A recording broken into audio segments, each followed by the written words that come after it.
Boa noite a todos os irmãos e irmãs. Iniciada aqui a gravação, nessa mais uma quinta-feira aqui, né, onde podemos estar tirando dúvidas e conversando sobre a palavra de Deus. O nosso irmão Luiz Amalfi, a irmã Vica, e todos os irmãos aí presentes, irmãos. Muito bom. Então, irmão, fique à vontade, já temos aqui o irmão José Nilton, levantou a mão. Deixa eu ver, vai colocar no chat, José Nilton vai falar no chat, né? Então, eu vou ler aqui, irmão Luiz. O irmão José Nilton colocou aqui uma pergunta. Uma dúvida. Beijar, encostar o rosto, os olhos e as mãos são hábitos que, embora possam ser difíceis de serem controlados em um momento de comoção, não são recomendados porque todo cadáver tem potencial infeccioso, pois nesses casos, um simples corte na pele da pessoa que tocou morto pode favorecer a entrada de agentes patogênicos em seu organismo. Do ponto de vista bíblico, há impedimentos? Você está lendo aí, Luiz, a pergunta no chat? Não, eu não li, mas eu ouvi. Ouviu, né? É porque eu estou perguntando por quê. Eu li aqui. Não sei se o irmão entendeu a pergunta. Quer que eu Eu, repita eu, aqui? eu, eu queria ler um versículo, né, que fala Ah, sobre, sobre essa questão, né? Deixa eu ver se eu acho que...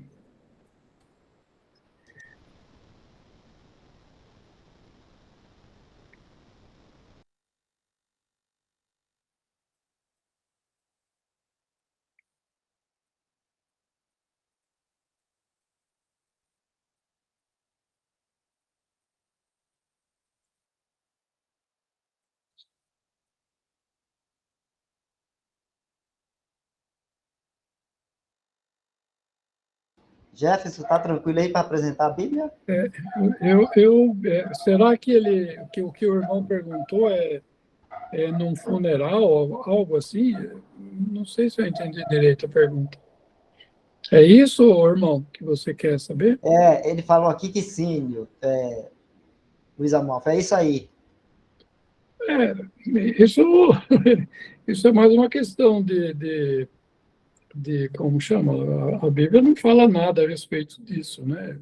Pelo menos eu desconheço, né? Eu nunca vi no Novo Testamento alguma coisa com respeito a isso. Ele colocou aqui, Luiz Amalfi, com relação a isso. Por exemplo, no funeral, né, as pessoas têm o costume de pegar, às vezes beijar o ente querido ali, ficar, né, naquele, naquele, naqueles carinhos, né, da saudade ali no corpo. Aí acho que a dúvida era essa, assim, se tinha alguma coisa relativa a isso, alguma restrição, vamos dizer assim, na Bíblia quanto a isso. A palavra não fala, ela não diz nem, ela não dispõe sobre isso, né? Nem sim, nem não. Boa noite, irmãos. Se fôssemos judeus, estivéssemos lá na dispensação da lei, a gente estaria impuro. Porque lá em Números 19, versículo 11, Números 19, 11, diz assim: aquele que tocar em alguma pessoa morta se tornará impuro durante 7 dias. Tem uma outra passagem que aí até uma irmã botou aqui no chat, é de Levítico 5:2. Mas aí é com foco no corpo de animal. Ou quando alguma pessoa tocar em alguma coisa imunda, seja corpo morto de besta fera imunda, seja corpo morto de animal imundo, seja corpo morto de réptil imundo, ainda que lhe fosse oculto, contudo será ele imundo e culpado. Mas aí quando se trata da nossa dispensação, aí eu já lembro daquela passagem de Colossenses, aquelas regras de não toques, não manuseis.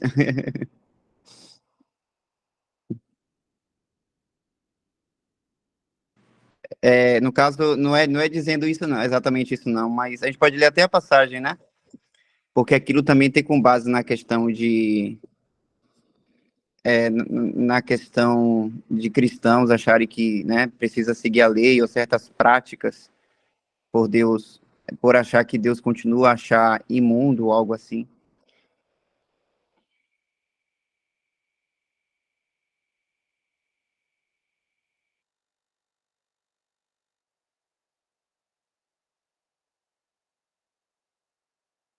É Colossenses 2:21, irmão.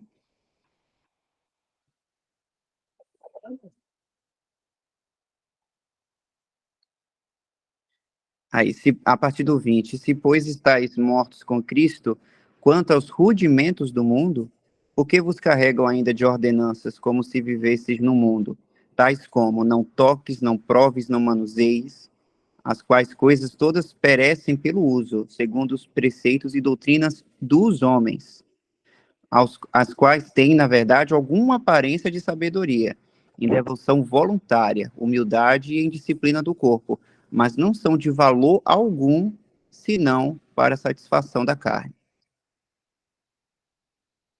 E aí tem até uma outra passagem também para a nossa dispensação, que fala sobre a discussão vã sobre leis, né? Que eu creio que esteja em Tito, mas a gente percebe, né, a mudança que há dos direcionamentos de Deus com o povo celestial e o povo terrenal seu.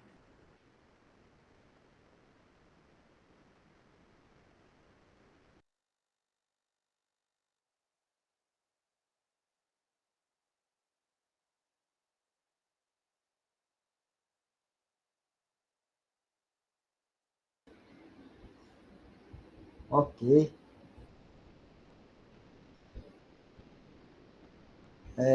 Irmão Luiz, tem alguma coisa mais para acrescentar aí nessa pergunta? Porque aí tem, acho, outro irmão aqui com a mão levantada. Não, acho que não tenho, não. Uhum. Mas foi interessante essa pergunta, né? Eu nunca tinha pensado nisso. Esses últimos tempos aí eu participei de pelo menos uns 2 funerais e realmente eu nunca tinha pensado nisso, nessas coisas, mas por quê? Né? Sempre entendi que isso aí foi dado aos judeus, né? Aos israelitas aí, essas coisas aí de não toques aí na questão de morto, essas coisas todas. Mas, vamos lá, o irmão George ou o irmão Val que levantou a mão aí? Pode falar. Hoje foi Val. Boa noite, irmão. Eu só queria que o irmão explicasse mais um pouquinho sobre. É que eu estou lendo o livro de Efésios. Aí eu queria que o irmão explicasse mais sobre o capítulo 7, capítulo 4, versículo 7, que fala sobre que o Senhor subiu às alturas e levou cativo o cativeiro. Aí eu queria que o irmão explicasse um pouquinho sobre essa passagem.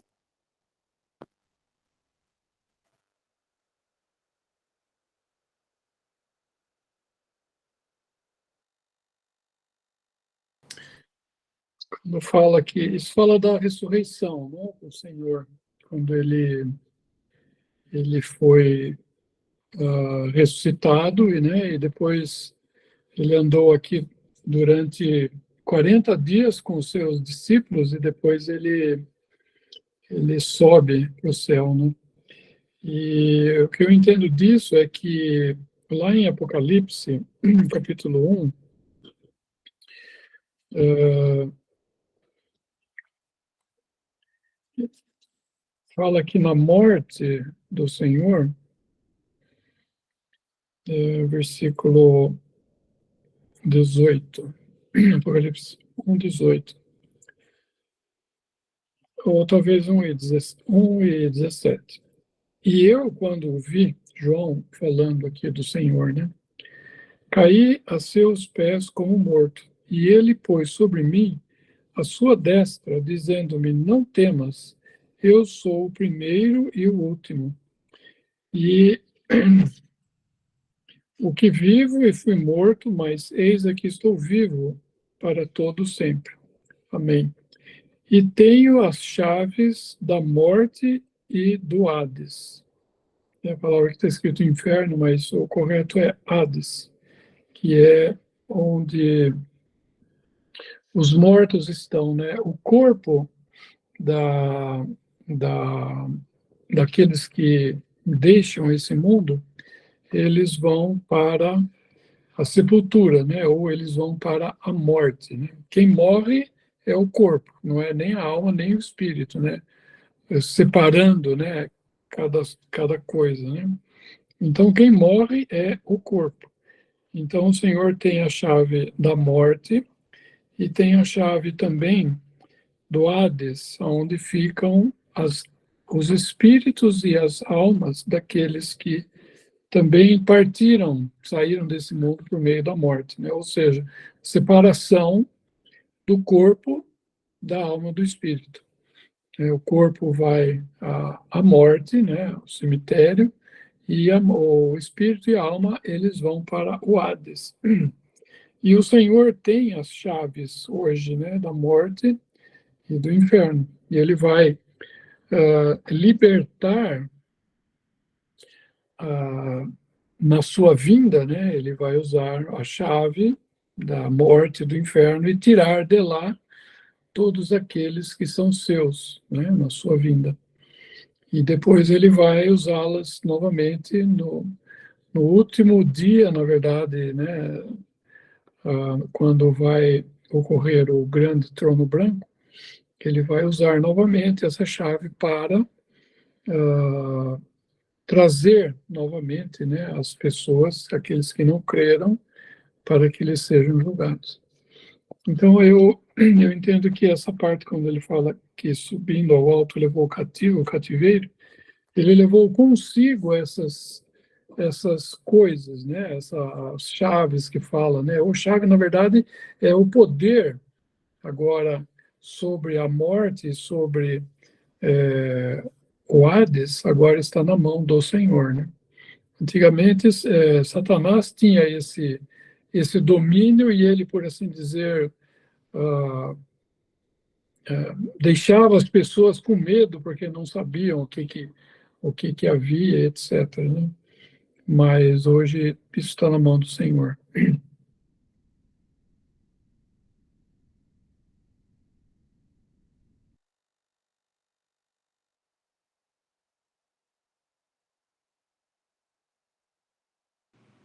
Essa última a mensagem do irmão Luiz aí, sobre o poder da morte, a gente pode ler lá em Hebreus capítulo 2, a partir do verso 14.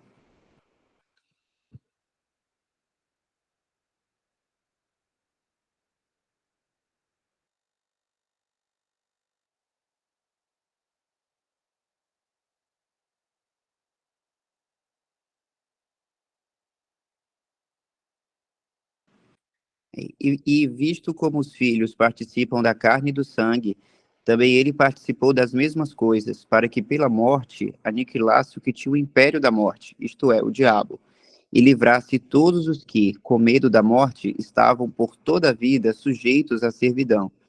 Porque, na verdade, ele não tomou os anjos, mas tomou a descendência de Abraão, pelo que convinha que em tudo fosse semelhante aos irmãos, para ser misericordioso e fiel sumo sacerdote naquilo que é de Deus, para expiar os pecados do povo.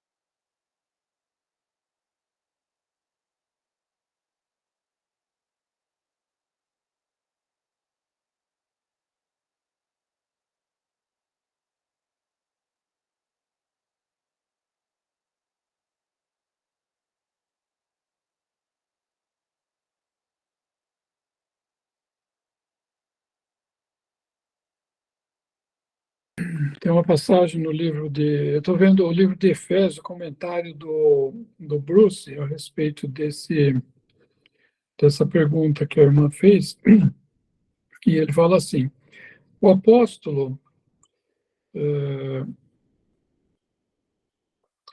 toma emprestado o Salmo 68, 18, deixa eu ver aqui o que fala, Salmo 68, 18.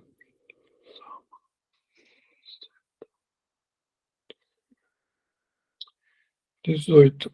Fala assim, tu subiste ao alto, levaste cativo o cativeiro, recebeste dons para os homens. Isso que o senhor fala aqui, né? Então, o comentário é assim, Paulo toma emprestado os Salmos 68, 18, que celebra a vitória do Senhor sobre seus inimigos num dia vindouro, na sua aparição, e aplica esse princípio à sua vitória sobre Satanás na cruz.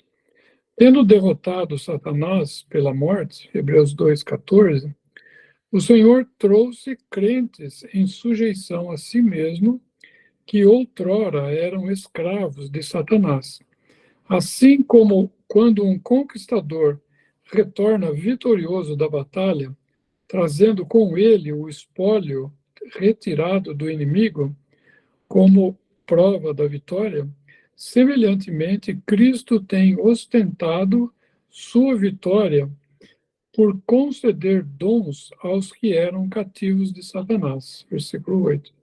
Esses dons são poderes espirituais e foram dados com o propósito de ajudar os santos a andarem juntos na unidade do Espírito e assim manifestar a glória de Cristo na igreja. Então, é nesse também,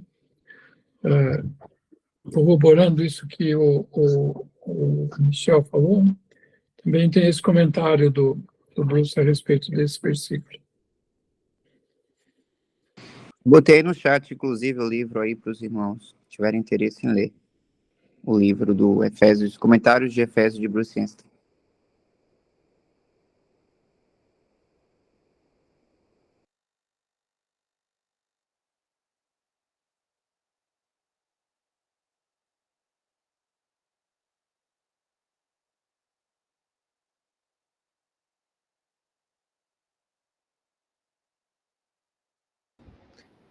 Um de cada vez, irmão, para perguntar. Se algum irmão tiver alguma pergunta, alguma irmã. Ô, Luiz, enquanto os irmãos estão pensando aí, não sei se você poderia falar mais um pouco sobre essa questão que você falou de o Senhor Jesus ele, tirou de Satanás esse poder da morte. Tem a ver porque Satanás, ele, né, sempre o intento dele com relação aos homens é levar eles à morte. Tem a ver com isso? Eu não sei se é isso, mas tem um versículo que fala aquele que tinha o império da morte. Deixa eu ver se eu acho aqui. Estou falando aqui, o Michel já sabe qual é, né, Michel?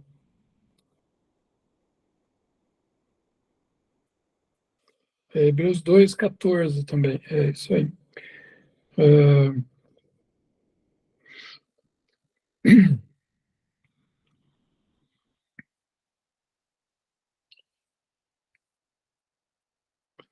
Fala assim, visto como os filhos participam da carne e do sangue, aqui está falando os filhos que Deus, no versículo 13, fala um versículo que diz assim, eis-me aqui a mim e aos filhos que Deus me deu. Está falando do Senhor Jesus, né? Aliás, até no versículo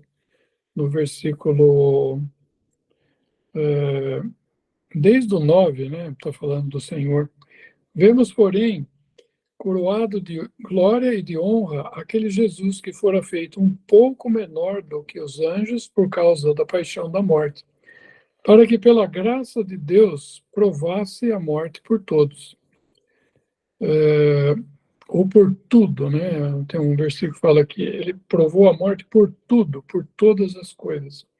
Porque convinha que aquele para quem são todas as coisas, mediante quem tudo existe, trazendo muitos filhos à glória, que são, né, os salvos do Senhor, né, tanto do Velho Testamento como do Novo, e a igreja também, né, consagrasse pelas aflições o príncipe da salvação deles, porque assim o que santifica, como os que são santificados são todos de um, cuja a causa não se envergonha de lhe chamar irmão, dizendo: anunciarei o teu nome a meus irmãos, cantar-te-ei louvores no meio da congregação. Isso é uma figura do Senhor Jesus cantando juntamente com os irmãos, né, com a assembleia aqui no mundo, onde ele se coloca no meio, cantando louvores a Deus no meio da congregação. E porém nele a minha confiança, e outra vez, eis-me aqui a mim e aos filhos que Deus me deu. O Senhor também falando isso, né, no meio da congregação, né? E visto como os filhos participam da carne e do sangue, ele participou das mesmas coisas, para que pela morte aniquilasse o que tinha o império da morte. O versículo que o Michel leu: e livrasse todos os que com medo da morte estavam por toda a vida sujeitos à servidão. Então é nesse sentido que o Senhor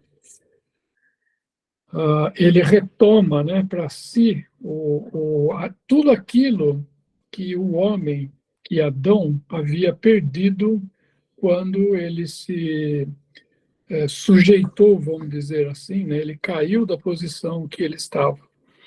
Então, os irmãos se lembram lá em Lucas, capítulo 4, quando Satanás vai provar o Senhor, né?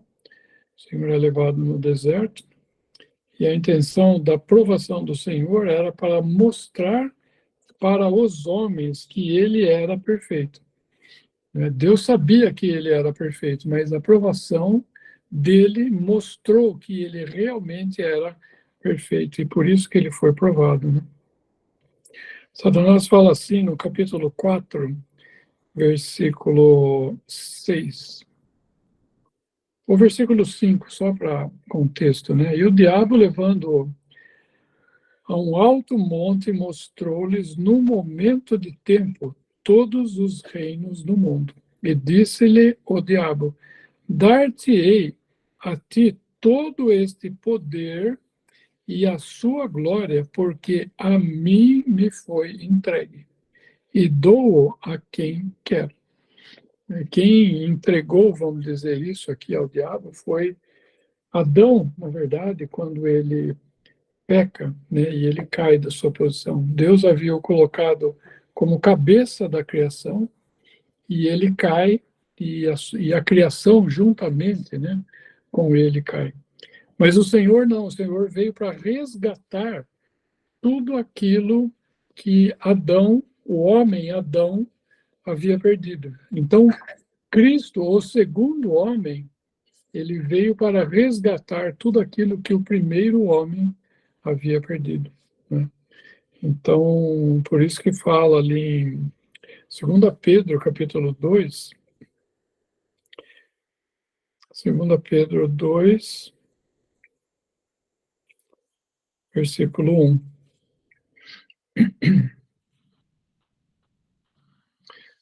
Houve também entre o povo falsos profetas, como entre vós haverá também falsos doutores, que introduzirão encobertamente heresias de perdição, e negarão o Senhor Jesus, né? E negarão o Senhor que os comprou.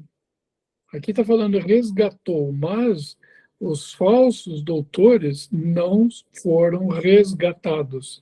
Eles foram comprados, trazendo sobre si repentina destruição. Por quê? Lembra quando nós lemos ali em Hebreus, capítulo 2, que fala que ele, para que ele provasse a morte por todas as coisas? Então, o Senhor Jesus, ele comprou para Deus, por assim dizer, né, recomprou, se pudesse falar isso, para Deus todas as coisas que o homem, Adão, o primeiro homem, havia perdido. Não é? E a seu tempo, o Senhor vai libertar toda essa escravidão, né, a que o homem e a própria criação foi trazida, né? Porque não somente o homem está nessa escravidão, né, da qual os crentes foram libertados, né, os outros não foram libertados. A criação também ela está em cativeiro, vamos dizer assim, né? E quando o Senhor Jesus vier, ele vai livrar as coisas que ele comprou. Não é? Isso faz parte lá em Efésios 2,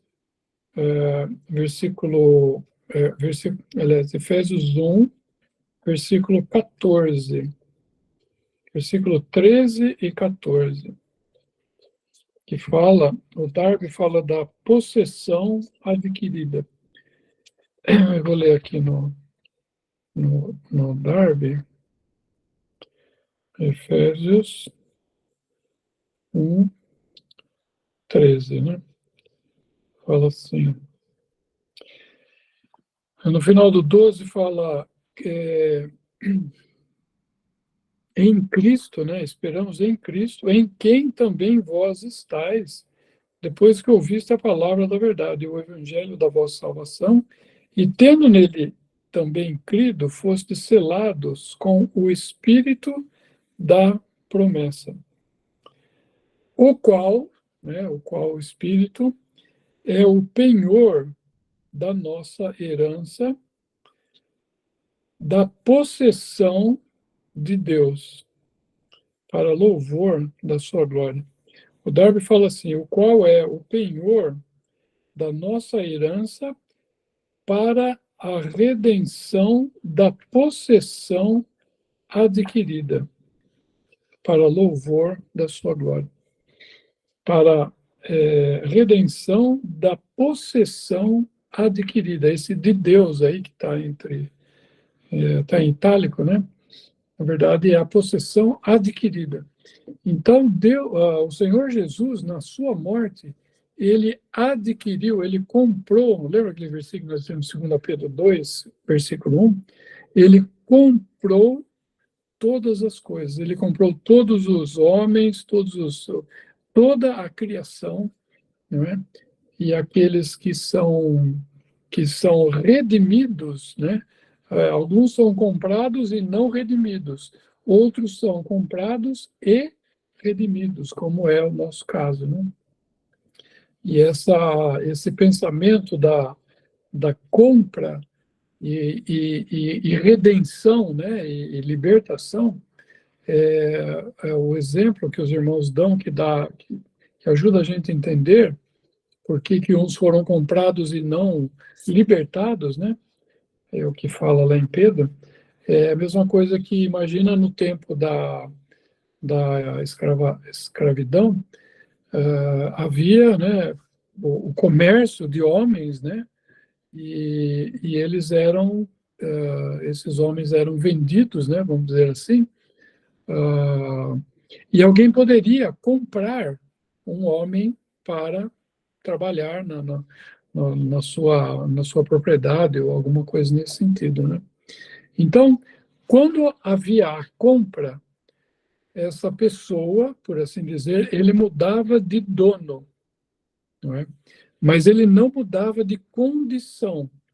Então, muitas vezes ele pertencia a uma pessoa, e aí ele, por uma venda, e uma compra, né, e uma venda, ele passava a pertencer a outra pessoa.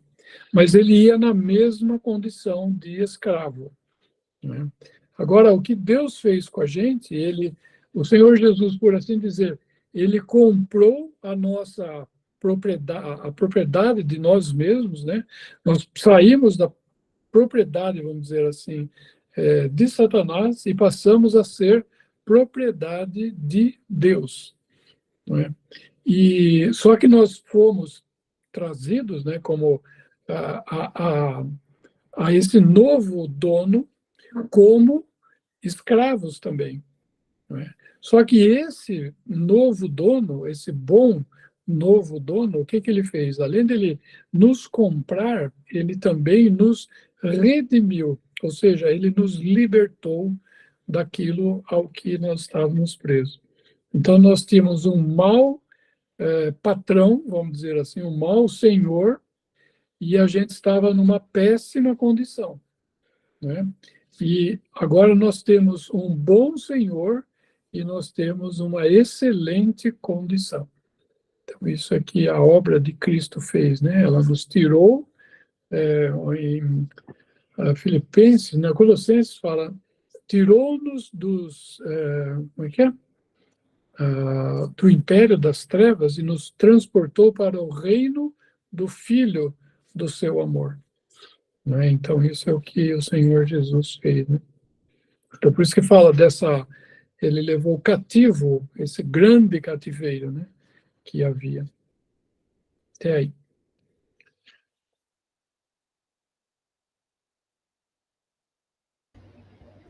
Ok, irmão. Irmã Val e George, agora quem é que está perguntando? A irmã Val mesmo? Pode falar aí. Dessa vez sou eu. Boa noite, irmão Luiz. Boa noite a todos os irmãos. A dúvida está lá em 1 Coríntios, capítulo 15, versículo 26. Eu queria entender melhor o que o irmão Paulo ele quis falar com isso, né? Aniquilar. O último inimigo a ser aniquilado é a morte.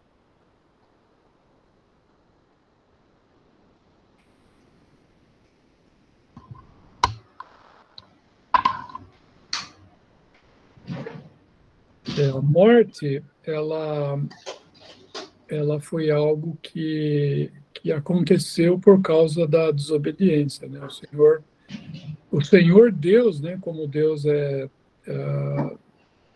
tratado, né, lá em Gênesis 2, ele falou que no dia em que comerdes desse fruto, né, o fruto da árvore do conhecimento do bem e do mal, certamente morrerás. Então, naquele momento, ele morre espiritualmente e depois o seu corpo também morre fisicamente, né? Então, é uma separação tanto espiritual de Deus como também fisicamente de Deus, né? Aqueles que não creem no Senhor Jesus, eles estão separados de Deus espiritualmente e eles serão separados de Deus eternamente fisicamente, né? Quando eles receberem, né, o seu corpo na ressurreição e eles serão lançados, né, no lago de fogo. Então, essa é a chamada segunda morte também, né? Mas a morte, na verdade, ela é inimiga, por quê? Porque ela separa Deus da sua criação, né? Deus, ele queria habitar com o homem. Tanto assim que ali no Jardim do Éden, a gente vê que o Senhor, que Deus, né, na verdade, a gente fala Senhor, é o Senhor Jesus, né, hoje, mas Deus, naquele momento, ele queria ter comunhão com a sua criatura, tanto assim que ele sempre passeava pelo jardim onde ele havia colocado o homem, né, pela viração do dia para ter comunhão com ele.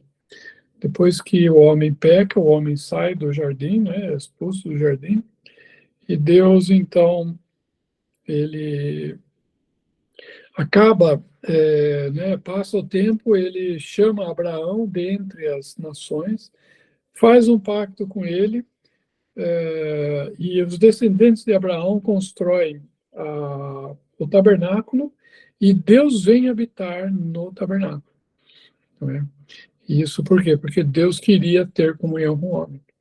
E aí depois é construído o templo, Deus vai no templo, né? Ele habita lá no templo, depois ele deixa o templo por causa da desobediência, e hoje Deus habita no crente, naquele que crê no Senhor Jesus, né? Então hoje Deus habita em cada crente individualmente e coletivamente na igreja, né? Então sempre foi vontade, né, de Deus habitar com o crente. E a morte era aquilo que separa. A palavra morte é separação, né? Separação, como já foi falado, entre o corpo, de um lado, por assim dizer, e do outro lado, a alma e o espírito, né? Daquele que está nesse estado separado. E a ressurreição, o que é? A ressurreição é a junção novamente desse corpo que havia morrido com essa alma e esse espírito, novamente o indivíduo, ele vem à vida, vamos dizer assim, né? Ele se torna vivo novamente. Por quê? Porque quem morre é o corpo, né? A alma e o espírito não morrem. Não morrem, não dormem, eles estão em gozo com o Senhor, aqueles que partiram crendo, ou eles já estão em tormento, aqueles que partiram não crendo. Mas isso ainda não é o pior e nem o melhor. Não é? Aqueles que creram, eles ainda vão ter algo muito melhor, que é a presença do Senhor no seu corpo, plenos, né? Um corpo glorificado, e por outro lado, né, aqueles que já estão no Hades, né, nesse estado, nesse lugar de sofrimento, eles serão lançados num lugar muito, muito pior, que é o inferno ou o lago de fogo, né? Isso é o estado eterno, né, daquele que não crê. Então, por isso que fala da segunda morte, né? Porque é a separação física de Deus para sempre. Aqueles que não querem ter comunhão com Deus hoje, né? Então, e quando fala de esse último inimigo ser aniquilado, é porque lá em Apocalipse, depois que os livros são abertos e a morte dá aos mortos que nelas há, eles vão ser lançados no lago de fogo, né? Versículo 13 de Apocalipse 20. Apocalipse 20, versículo 13.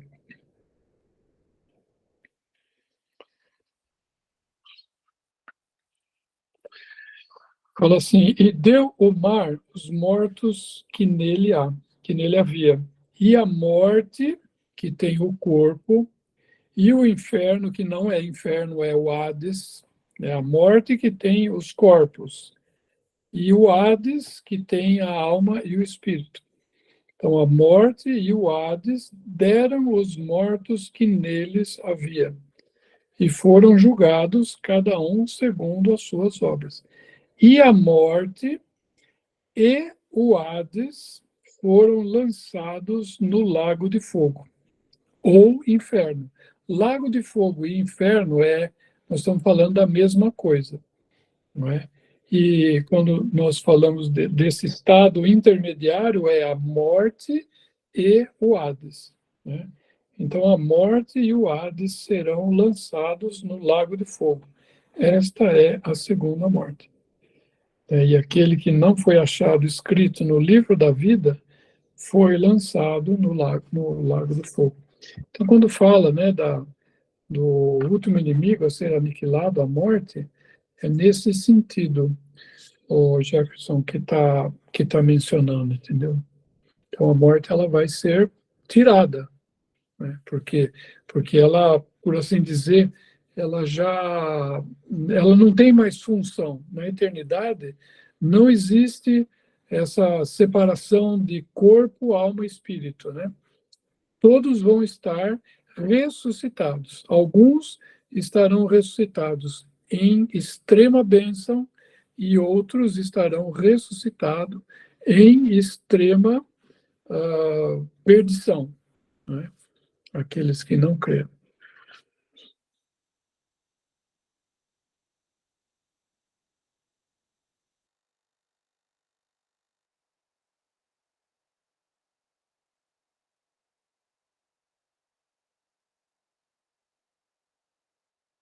Obrigado, irmão.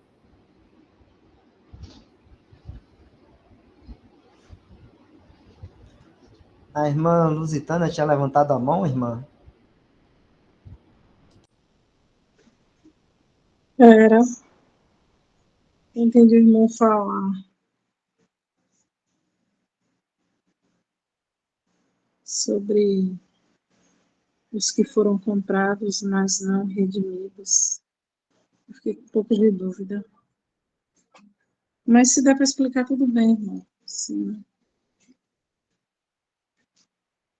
Repita aí, Lusitana, a sua dúvida, porque eu não consegui entender. Saiu um O pouquinho baixo. irmão, tá me ouvindo agora? Tá me ouvindo, irmão? Agora melhorou. Acho que tá bom. Estou ouvindo, sim, pode falar. Ah, irmão, está com o ouvido afiado. O senhor tinha falado sobre os que foram comprados, mas não redimidos. Foi isso que eu entendi bem, irmão? Explica para mim melhor. Foi Por favor. sim.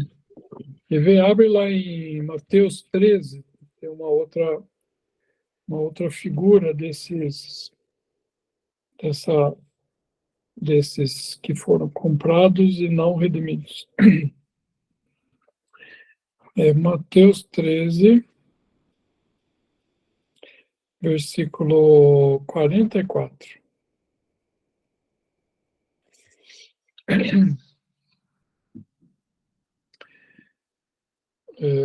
Fala assim: também o reino dos céus é semelhante a um tesouro, um tesouro escondido num campo, um tesouro escondido num campo, que o homem achou o tesouro e escondeu. E pelo gozo dele, do tesouro, vai, vende tudo quanto tem e compra aquele campo. Né? Então, isso aqui, o que é? É o que o Senhor Jesus fez. Ele achou um tesouro num campo, e por causa desse tesouro aqui, nesse campo grande, maior que o tesouro, né? Ele compra o campo todo, por causa do tesouro. Né? Então, aquele outro versículo que eu falei lá em Hebreus, vamos abrir lá, Hebreus 2.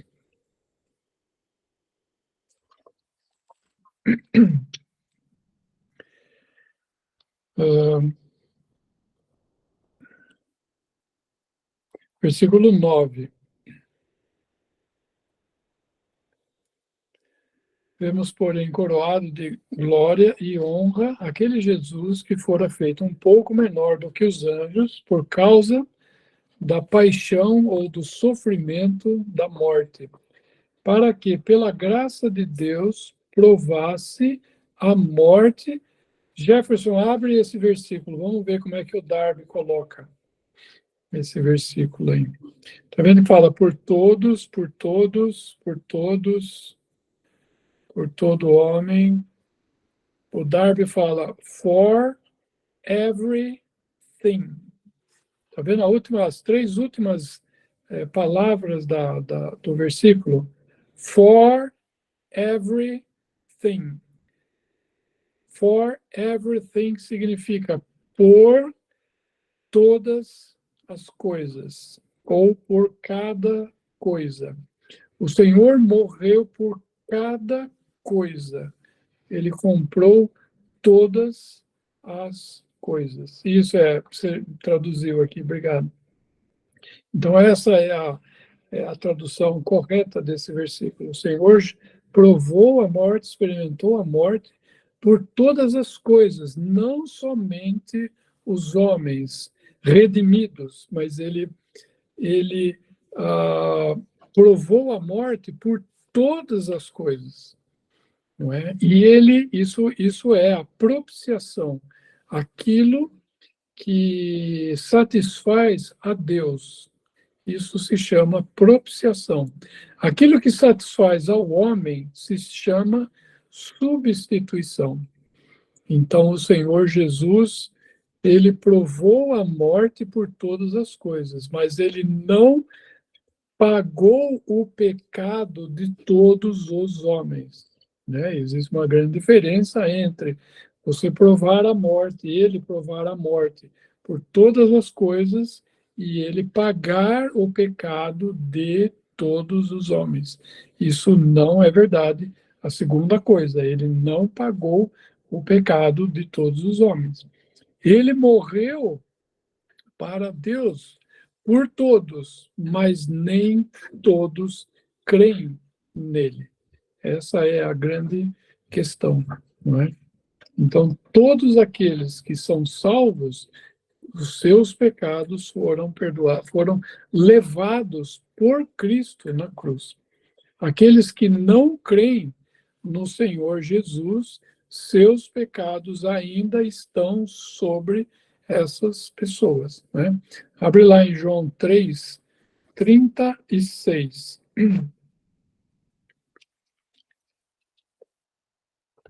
João 3:36.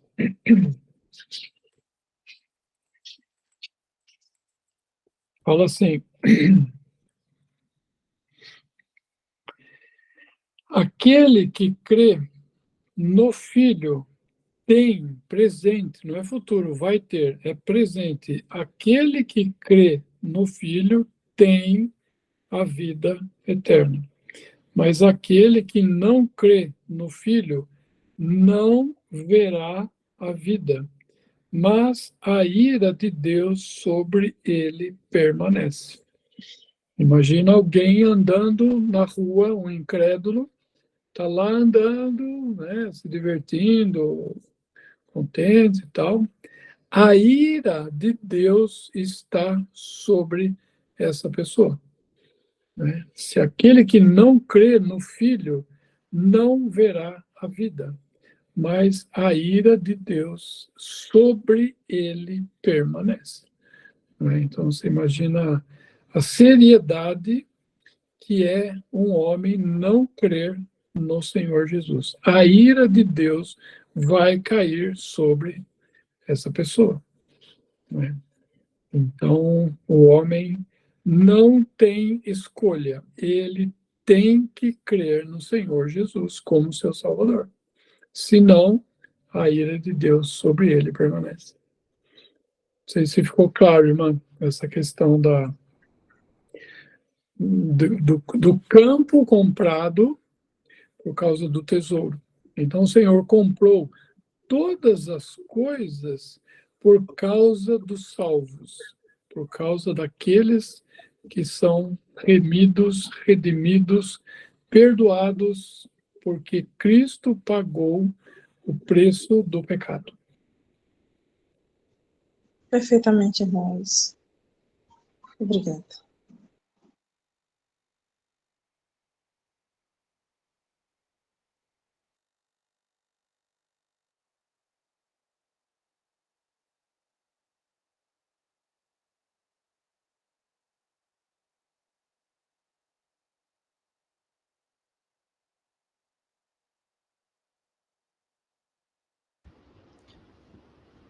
Tá mudo, Luiz.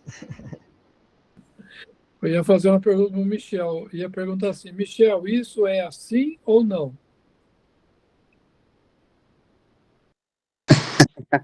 Tan, tan, tan, tan. Com certeza, irmão. Eu tava lembrando, irmão, acredito que lá em definições doutrinais, aqui, ó, tem o termo compra, que aí traz essa questão também. Eu vou até deixar o link aí, que vai complementar, vai ajudar bastante também os irmãos aí que talvez continuem com dúvidas. Vou botar o link aí. Eu lembrei aqui, nesse versículo aí, o último versículo que o irmão Luiz Amar trouxe, eu lembrei de Pedro, né? A epístola de Pedro, Pedro falando, né? Porque essa ira de Deus aí, os homens não estão sentindo essa ira de Deus ainda, mas é porque Deus é longânimo, né? Ele é longânimo e quer que todos sejam salvos, né? E aí ele vai, né, sendo longânimo para que as pessoas creiam no Senhor Jesus Cristo e possam ser libertos ou livres, né, dessa ira aí. Eu me lembrei disso. A irmã... O Jefferson falou uma coisa, e além disso, o incrédulo não sente a ira de Deus porque ele está morto, ele está espiritualmente morto. Então, ele não sente essa pressão, né? Lógico que ninguém vai experimentar a ira de Deus aqui nesse mundo, não é? Absolutamente não é isso. Mas o incrédulo não sente o peso do pecado nele mesmo, porque ele está morto. Né? No momento que Deus dá vida para uma pessoa, né? Isso foi o caso de todos nós aqui, com certeza, os que creem. Quando Deus nos deu vida, nós saímos correndo, procurando alguma coisa para abafar aquela consciência, aquela coisa. Eu preciso parar de fazer isso, preciso parar de fazer aquilo, e começamos a tentar parar de fazer as coisas, não conseguimos, cada vez ficamos mais angustiados, e aí procurando, Senhor, ajuda, até o momento que Deus revelou o seu Filho para cada um daqueles que creem. Nesse momento, nós abraçamos o Senhor, por assim dizer, cremos nele, colocamos nele a nossa confiança e resolveu-se essa questão. Não é? Então, com certeza, o amor de Cristo, né, ele só não toca um coração cujo dono desse coração está morto, está espiritualmente morto, porque realmente por isso que é impossível, né, o homem se salvar se Deus não der o primeiro passo, por assim dizer, né, dando vida para que ele possa crer. Né?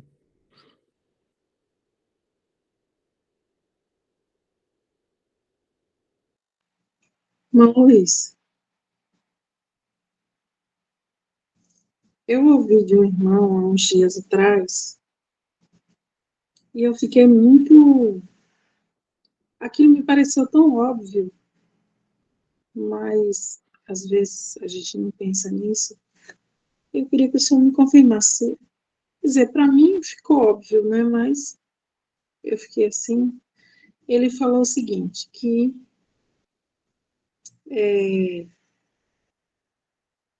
nessa presente dispensação, o homem será condenado unicamente por não crer em Cristo Jesus. Aquilo eu fiquei,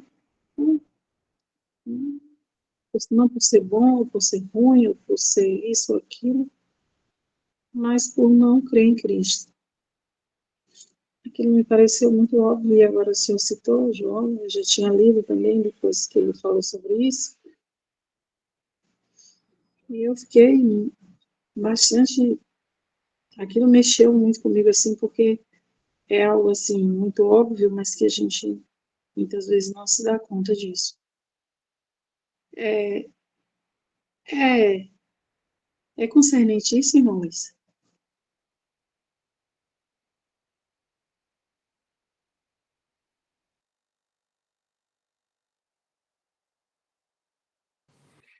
todo aquele que crê no Senhor é salvo. Quem não crê no Senhor não será salvo.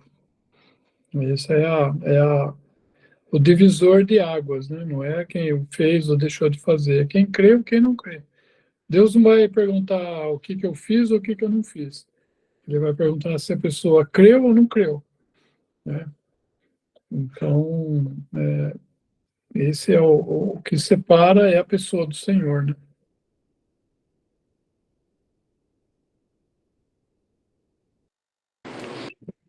E, embora no grande trono branco, quando a pessoa for, né, para ser condenada diante do juiz, o juiz, ele falará tudo o que ele praticou, né, os pecados, para que seja condenado, né? É por isso que toda boca ficará calada, porque o santo juiz vai colocar ali os fatores que ele, do porquê que ele vai ser condenado. Então, é a questão dos pecados, né? Se toda pessoa ela tem um pecado, logo ela pratica os pecados. E é por esses pecados que vão ser condenados. E é por isso que é importante a gente frisar na questão da nossa salvação, é de que Deus não como é dito, né, não passou pano, entre aspas, nos nossos pecados, ou esqueceu por esquecer. Qual foi a fórmula que aconteceu? Os nossos pecados foram julgados na pessoa de Cristo e foram apagados por meio de sua obra na cruz. Mas aquelas pessoas ao qual a gente viu no versículo que a ira de Deus está sobre elas, por que a ira? Porque Deus olha para a pessoa e vê os pecados que estão em conta ali, que precisam ser julgados, né? Então, só o sangue de Cristo que pode reverter essa situação, se a pessoa crê. Então, isso é uma fórmula que faz para que Deus não julgue essas pessoas no grande trono branco, porque toda pessoa que vai ser julgada no trono branco, essa pessoa vai ser condenada, porque todo ser humano peca, né? Tem toda essa questão, então não há um que se escape, né? Como fala lá em Romanos 3, não há um justo, não há um sequer. Deus olha uma pessoa justa quando vê nessa pessoa o sangue de Cristo, a qual ele remiu, né, lavou e tirou todos os pecados. Mas todos aqueles que forem julgados vão ser julgados por tudo que fez, né? Então é uma questão natural até, porque todos nós que somos salvos, nós não vamos passar pelo julgamento. Como fala lá em João 5, nós nem sequer seremos julgados, porque não temos mais o que ser julgados, porque Deus nos vê como justos agora, por ele olhar para a gente e ver o seu filho.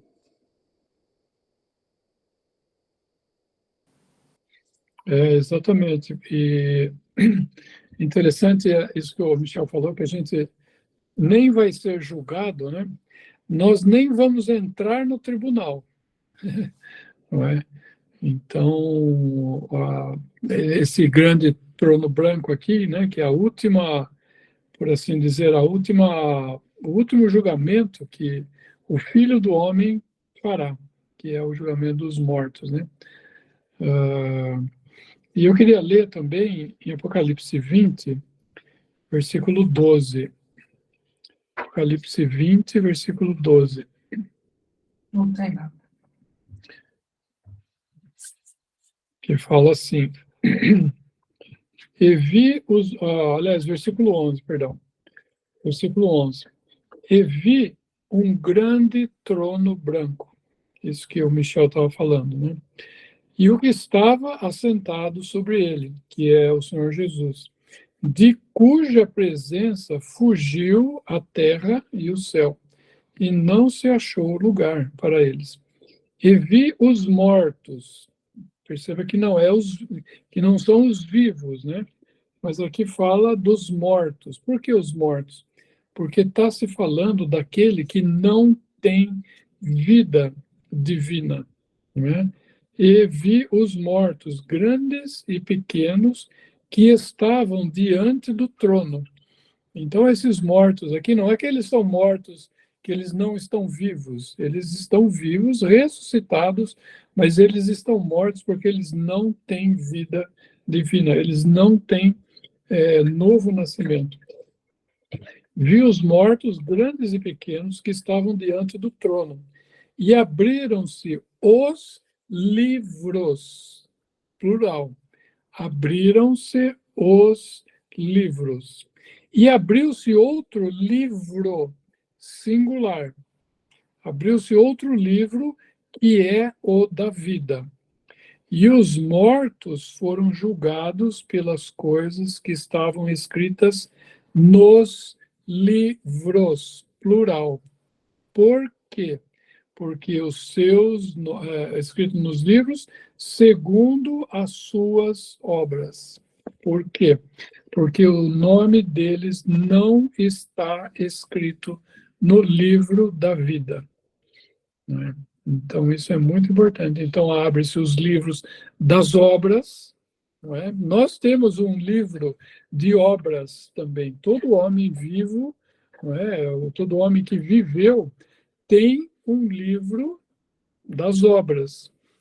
Acontece que o castigo pelas coisas que estavam escritas no meu livro, no meu livro de Deus, na minha página, vamos dizer assim, nas minhas páginas, né, de tudo aquilo que eu fiz e farei, porque todos os meus pecados, quando o Senhor Jesus morreu, todos eram futuros, e de todos nós aqui também, né? Então, o Senhor Jesus pagou por todos esses pecados. Então, ali, quando fala desses mortos, que são aqueles que não têm vida divina, eles serão julgados por aquilo que está escrito nos livros, ou seja, aquilo que eles fizeram. Não é? E nós não seremos julgados por causa daquilo que Cristo fez, não é? Daquilo que ele fez na cruz do Calvário. Então, essa é a grande diferença. Né? Por isso que quem crê em Cristo, ele é o separador, vamos dizer assim, né? Das águas. Né? Quem crê nele não tem a vida, não entrará em julgamento. Né? O versículo que o Michel falou é João 5:21, se não me engano. Quem crê no Filho não entrará em julgamento, nem sequer será julgado. Né? Acho que é 5:21.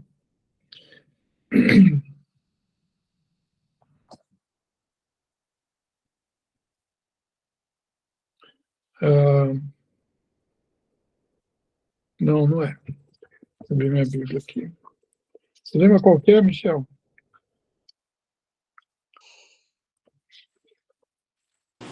É 24 ou Versículo não, 25? mas é João 5 mesmo. É João 5. 24 ou é 25? Eu não sei.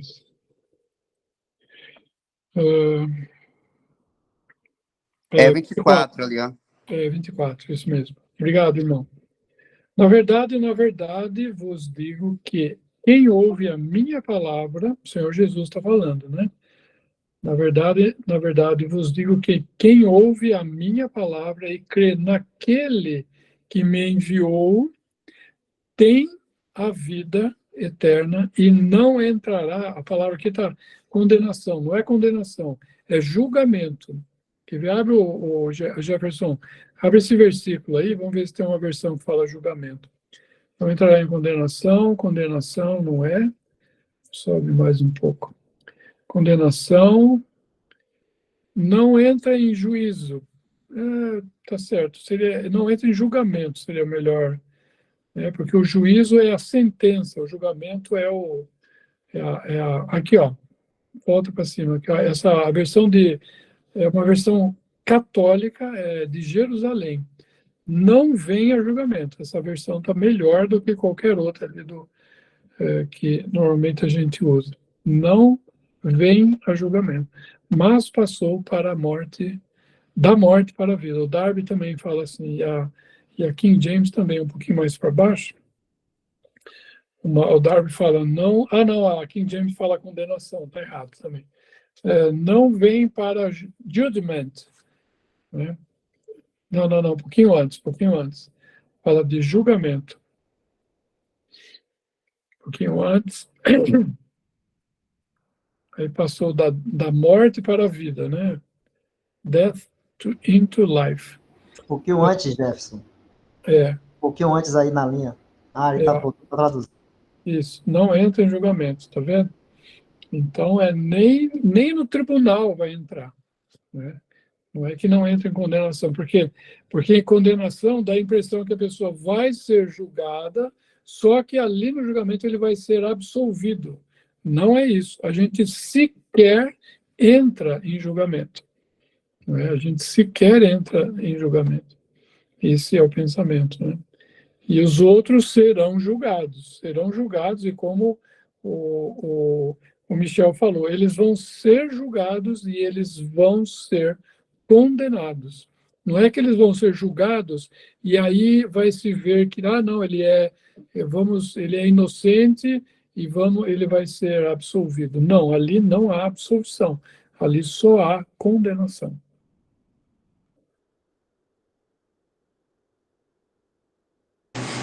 Porque essa fórmula de pensar de que o cristão ele pode ser julgado, mas aí Deus ele vai no momento dizer não, porque você creu em Cristo, tal, traz até uma contradição, porque quando sabemos que nós fomos justificados em Cristo, o justificar é justamente trazer à tona para a gente que Deus realmente apagou tudo que fizesse a gente ser separado dele, ou de tudo que a gente fez e praticava contra ele.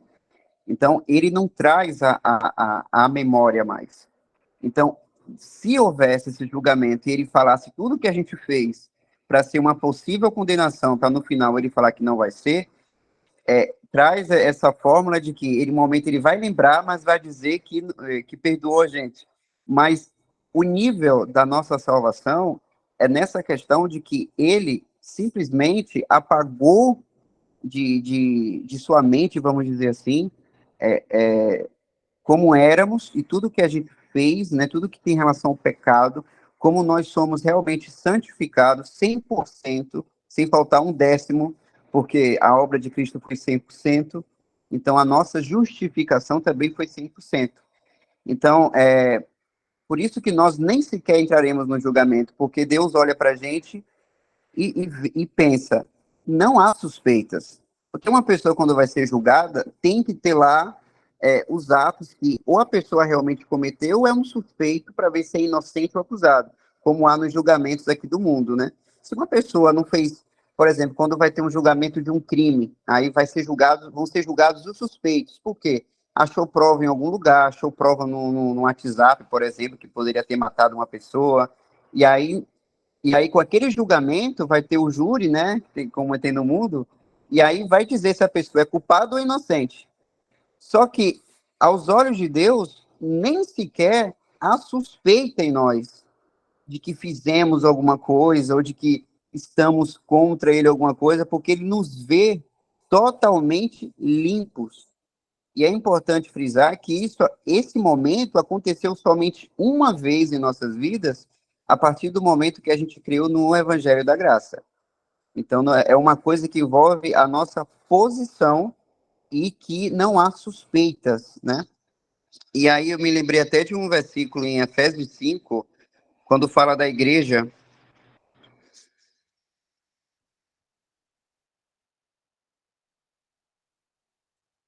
Deixa eu ver aqui. A partir do verso 25.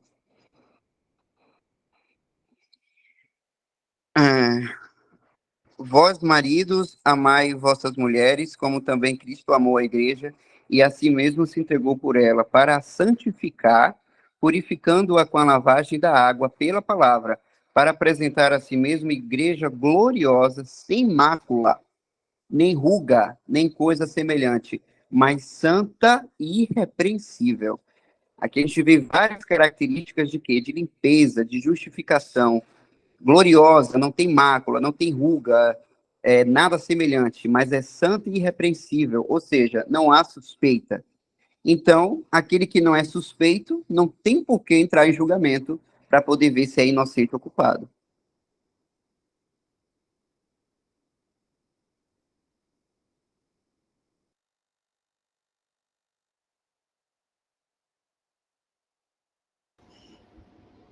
A irmã Tainá colocou aqui no chat uma pergunta que não sei se vai dar tempo de responder tudo. Mas vamos lá. Eu vou ler aqui e aí o irmão Luiz vê aí até quando pode responder aqui, porque ela colocou várias dúvidas aqui. Aí a irmã escreveu assim: Irmão, estou com um monte de dúvidas. Quando o Senhor Jesus falou, aí abre parêntese aqui, na casa de meu pai há muitas moradas, significa que na glória existe grau ou diferença entre salvos? É a primeira pergunta. Segunda, quando Bom, estivermos... pera. Tá bom, Se você faz a segunda, eu vou esquecer a primeira. Não faz, não.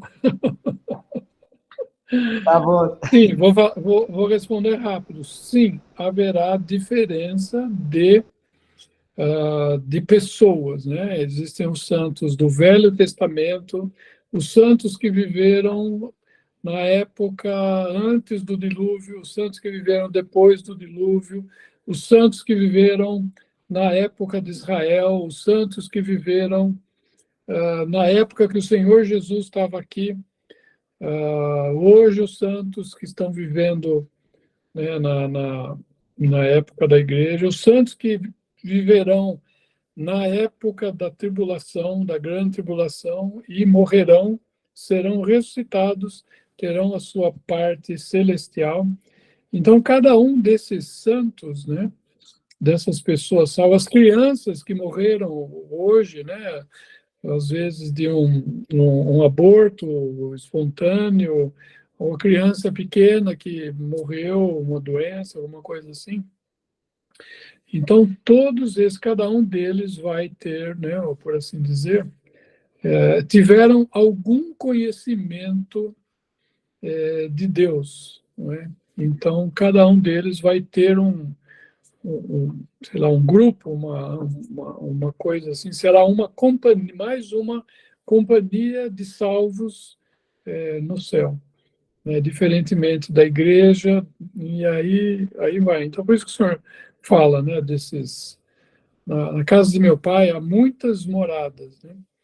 Então, cada um deles tem a sua morada, e a morada mais íntima vai ser a morada da igreja, porque é ela quem vai, por assim dizer, morar com o Senhor, né? Então, como chama? Essa intimidade maior que uma criatura pode ter é aquela que tem um salvo hoje nesse tempo da igreja. Vamos lá, segunda, Jefferson. Ela complementou aqui, baseado nisso que você falou, Luiz, ela está perguntando assim, exemplo, crente que é salvo como pelo fogo, que Paulo fala lá em 1 Coríntios, né? Salvo como pelo fogo.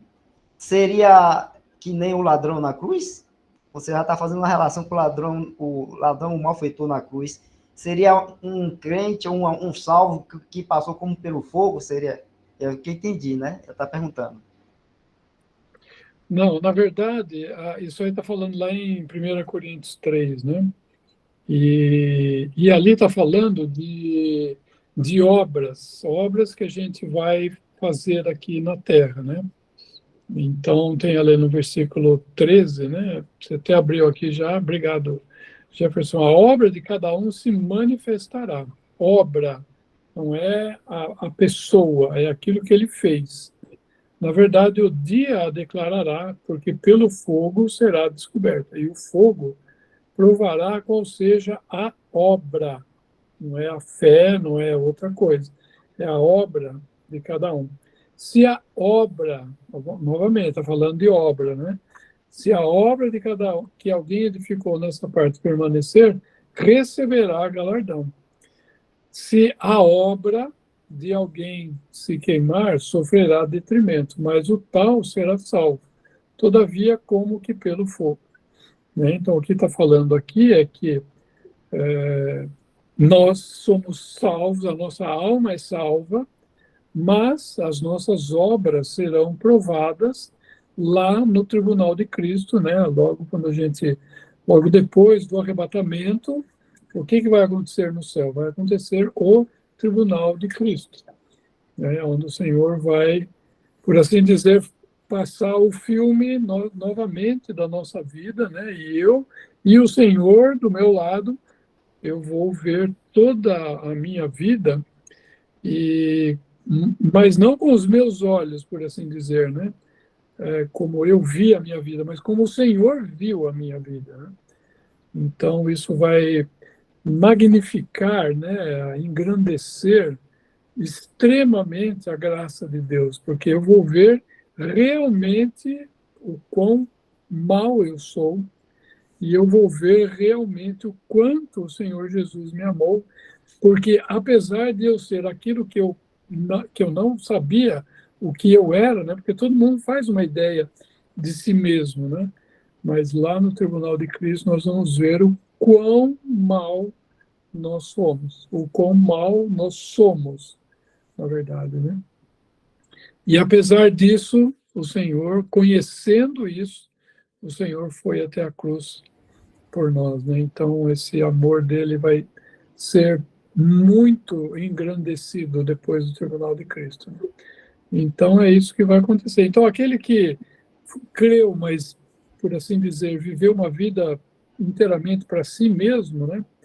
Ele vai ser salvo como que pelo fogo, ou seja, ele vai ser salvo, mas ele não vai ter nada para levar para o Senhor em agradecimento àquilo que o Senhor fez, né?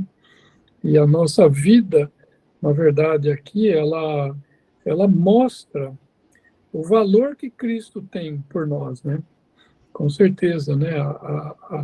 A vida que levamos aqui mostra o valor que Cristo tem para cada um. E cada um sabe, né? Então, aquilo que a gente deixa de fazer por causa de Cristo, ou que faz por causa dele, né? Tudo isso vai ter de grande valor para o Senhor, né? Tanto assim que a gente vê lá em Mateus, mesmo aquele que deu um copo de água fria para alguém em nome de discípulo, ele vai receber um galardão, vai receber uma recompensa, né? Então o Senhor não é injusto, né? Para não reconhecer tudo aquilo que nós, em devoção, em reconhecimento, em amor, né, fizermos para Ele, né?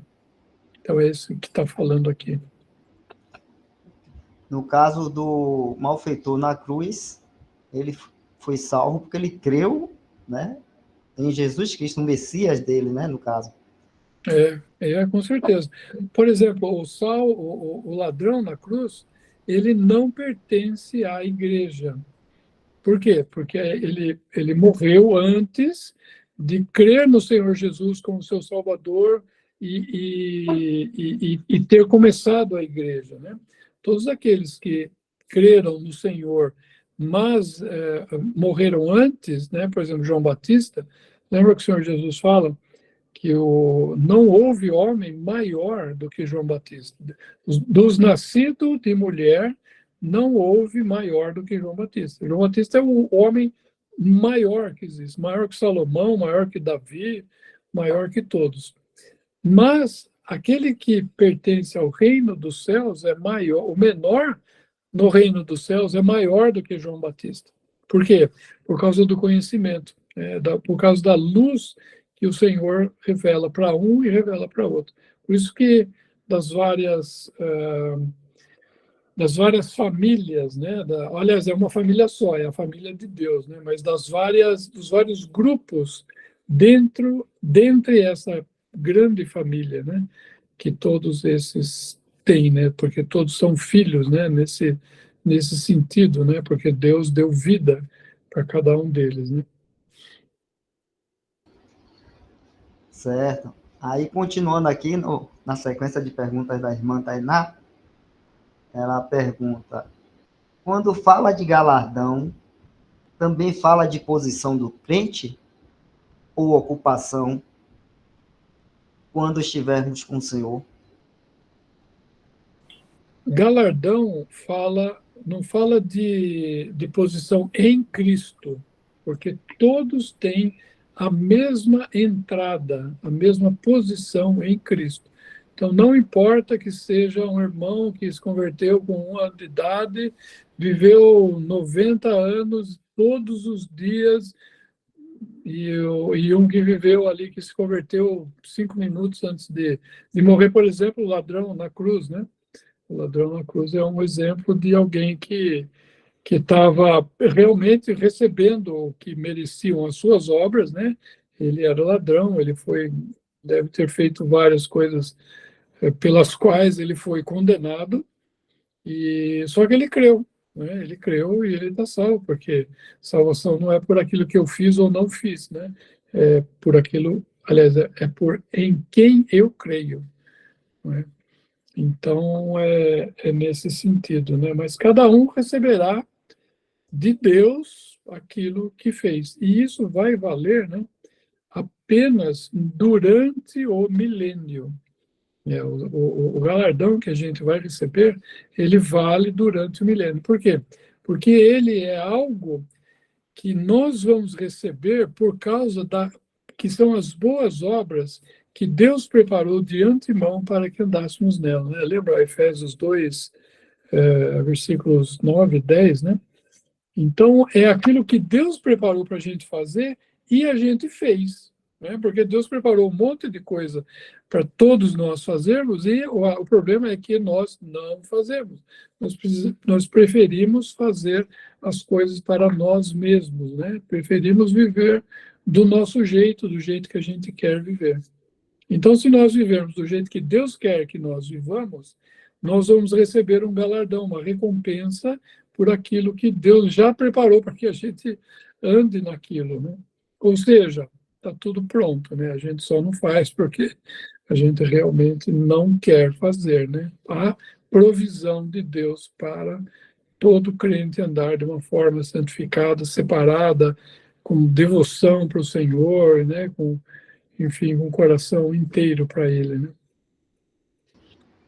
Certo, irmão. Então, quer dizer então que a, as nossas obras aqui não definem nossa posição em Cristo.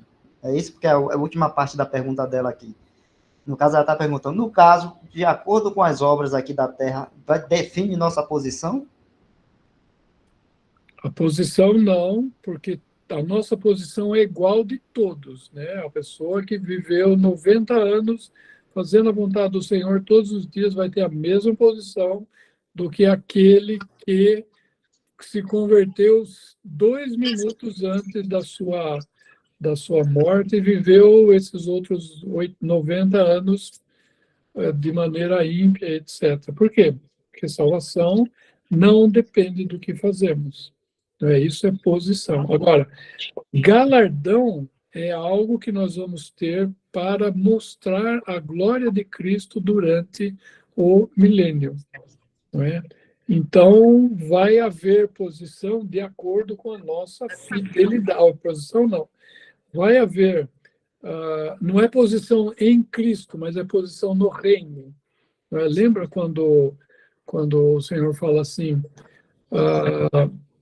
que fosse fiel, recebeu 10 talentos, e ele foi fiel em 10 talentos, vai receber 10 cidades. O outro recebeu 5, foi fiel em 5, vai receber 5 cidades. Então, cada um, segundo a sua fidelidade aqui na terra, ele vai ter uma posição não no céu, ele vai ter uma posição na terra. Não é? Na terra, ele vai ter uma posição, e o Senhor vai confiar mais coisas àqueles que confiaram mais no Senhor durante o tempo aqui na terra. Mas isso aí fala em Pedro, 1 Pedro, não, acho que é a 2 Pedro. 2 Pedro, capítulo 1, versículo 10. 2 Pedro 1, 10.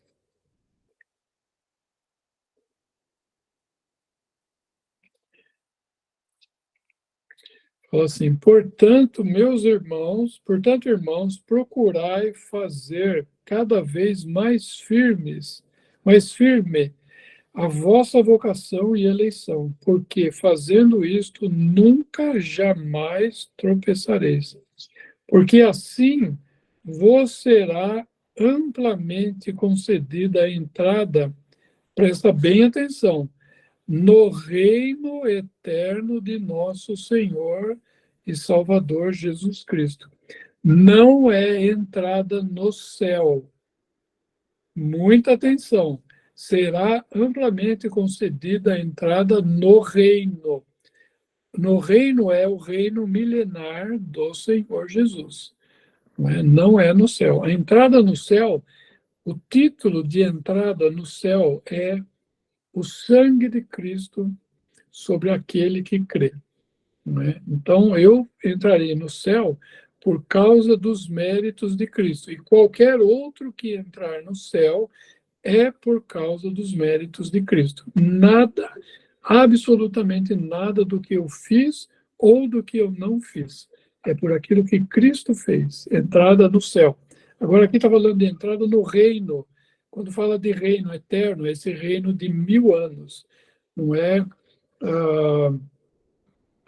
como chama, não é eternidade, não é nada disso. É entrada no reino aqui, porque quando falava de vida eterna, para o judeu, a vida eterna era viver eternamente esses 1000 anos.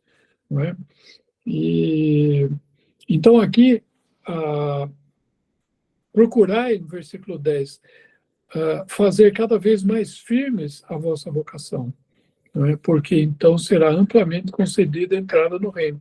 É como se a gente, o dia que fosse entrar no reino, a gente já estava vivendo aqui na Terra, tanto tudo aquilo que diz respeito ao Senhor, e quando a gente chegar lá, nada vai ser estranho. Né? Vai ser uma coisa familiar. Fala, cheguei. Né? Cheguei naquilo que eu já estava vivendo lá na Terra desde, né, um tempo atrás. Né?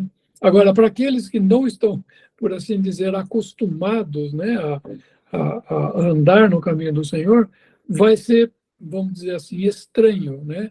Essas coisas, né? Quando a gente vir tudo aquilo que o Senhor tem para nós, vai ser uma coisa estranha, porque aqui na Terra eles viveram de uma forma tão não espiritual que as coisas espirituais são estranhas, né? Vamos dizer assim, para eles, né? Então, por isso que fala, né, irmãos, procurai cada vez, né, fazer cada vez mais firme a nossa vocação e eleição. Ou seja, a nossa vocação é celestial, nós somos eleitos para o céu, não é?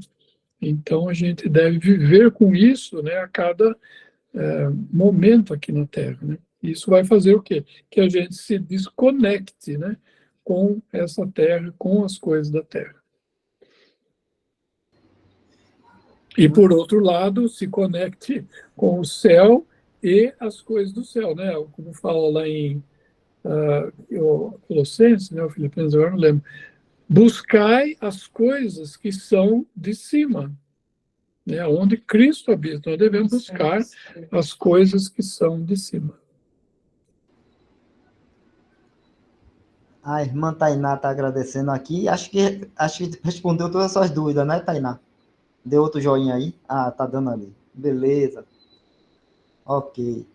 E para concluir, a irmã Edna Dias levantou a mão. Vamos ver aí o que a irmã tem de dúvida. Você quer falar, irmão, ou vai escrever? Eu? Edna? Posso perguntar? Pode, sim.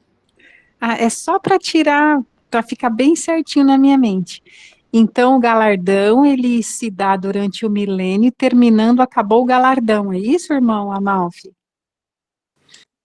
Exatamente, porque é aquilo que a gente recebeu por aquilo que Cristo fez por nós, né?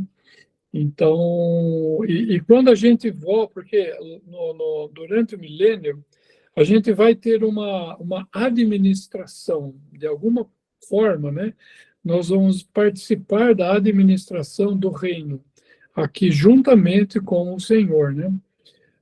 Não vai ser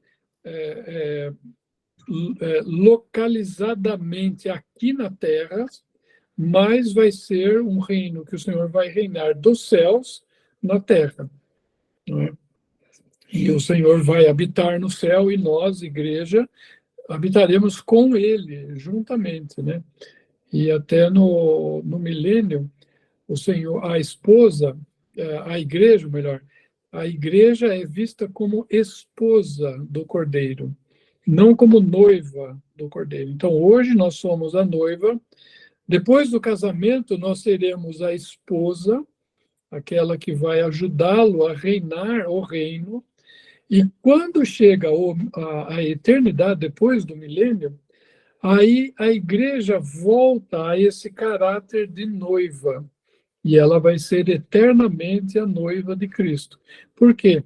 Porque não há governo no estado eterno, né? O governo é necessário porque existe mal, né? Então, o governo né, por exemplo, o governo humano que começa em Noé, ele começa porque o homem era mau, né? Então, ele se mostrou mal ali, tanto assim que Deus destruiu, né, toda aquela geração, e mantendo só Noé e os seus filhos, né? E assim que Noé sai da arca, Deus institui o governo. O homem que derramar o seu sangue será derramado, olho por olho, dente por dente, mão por mão, né? Então ali foi instituída a pena de morte. Aquele que matar será morto, né? Hoje os homens aboliram pena de morte, em grande parte a gente está nessa situação, né? Porque o homem se afastou cada vez mais daquilo que Deus instituiu para ele, né? Mas enfim, então quando chega no estado eterno, a igreja volta a ter esse caráter de noiva, né? Então esse cuidado do Senhor, por quê? Porque não há nada, não há mal, né? Ali habitará a justiça, não haverá mal, não haverá pecado, não haverá falha, está tudo estabelecido, né? Tudo resolvido, né? Por isso que o Senhor fala, está consumado, né? Tudo foi feito, e esse homem, esse filho do homem eterno, agora, o Senhor Jesus, ele vai ter a sua noiva por toda a eternidade, né? E ele vai, então, desfrutar dela, ela vai desfrutar dele, os santos que haverá nos céus vão desfrutar, né, em parte disso, os santos que estiverem na nova terra também desfrutarão em parte de tudo isso, né? E aí Deus será tudo em todos, né? Obrigada, irmã. Muito bem, irmãos. Estamos chegando já no horário, né? E vamos estar se concluindo, terminando aqui a reunião. Na próxima quinta tem mais. Não é isso não, irmão Luiz Amalfi? Se o senhor permitir. Se o senhor permitir, se estivermos aqui ainda. Se o senhor não nos levar, né? Não tiver nos levado, quem sabe, pode ser hoje. Não queria não, viu? Mas nossa, eu queria, com certeza, e ele quer também, com certeza. Não, eu estou falando no que eu queria já estar com o Senhor. Ah, sim. Isso. Com certeza. Tá bom. Vamos Ele vem na hora certa, ele não vem atrasado e ele não vem adiantado. Ele virá na hora certa. Muitas vezes nós é que estamos atrasados ou adiantados, né? O nosso relógio sempre está ou atrasado ou adiantado. Verdade. Irmão, vamos estar orando, né? Agradecendo. Deixa eu parar aqui a gravação. Essa noite. Irmão Michel, Você pode agradecer para a gente? Ainda está aí?